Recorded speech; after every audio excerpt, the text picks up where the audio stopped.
काय तुमची नेमकी भूमिका आहे? कोणत्या गटातून तुम्ही उमेदवारी अर्ज दाखल केलेला आहे आणि तुम्हाला कोणत्या पक्षाकडून उमेदवारी मिळालेली आहे का? नेमकी भूमिका काय?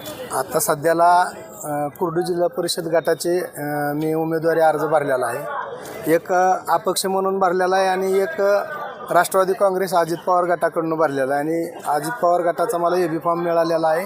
जोडून अर्ज सबमिट करून मी बाहेर आलो. काय एकंदरीत एकीकडे बोललं जात होतं की शिंदे कुटुंबियातील असलेले जे माजी आमदार बबनराव शिंदे यांचे चिरंजीव आहेत विक्रमसिंह शिंदे देखील या ठिकाणी दावेदार असल्याचं बोललं जात होतं. एकंदरीत काय ते विषय संपलाय, चालू आहे का दुसरं अजून बी काय? नाही, अतिशय मनमोकळ्यापणानं संपलेला आहे आणि त्यांनी एक त्यांच्या कुटुंबाच्या वतीनं अतिशय मोकळ्या मनानं मला त्या ठिकाणी संधी दिलेली आहे. एकंदरीत कुर्डू म्हटलं की राज्यभरात विषय गाजलेला, राज्यभरात नॅशनल मीडियापर्यंत हा विषय गेला होता आवेद मुरुम उपसा प्रकरणाचा.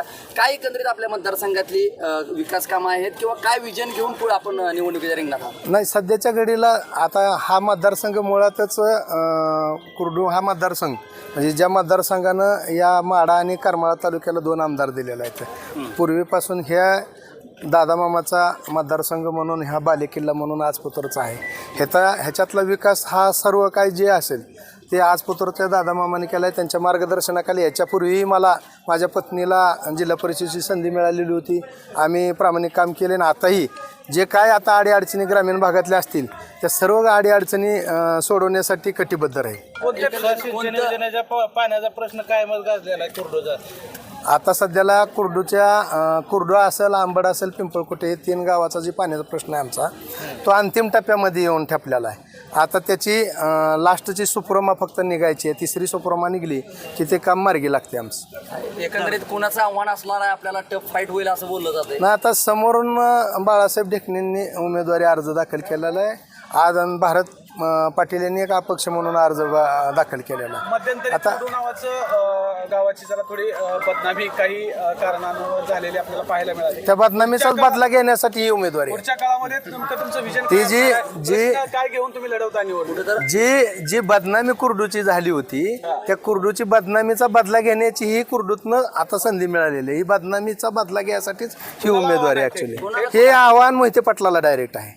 ज्या मोहिते पाटलानं अभ्यास न करता कुर्डूवरती आक्षेप घेतले, आक्षेपार्ह काय बोलणं केलं, आमच्या गाव बदनाम केलं, त्या मोहिते पाटलाच्या विरोधातच ही खऱ्या अर्थाने माझी लढाई आहे. मग दोन्ही राष्ट्रवादी एकत्रित झाल्याचं सांगितलं जात आहे. मोहिते पाटील या भागातल्या खासदारचं म्हणजे नेतृत्व करतायत.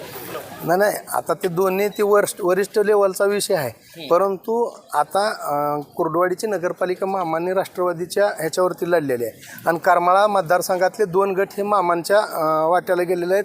भाजप आणि मामांची युतीवरती झाल्यानंतर करमाळ्यात ही बागलबरोबर युती झाली.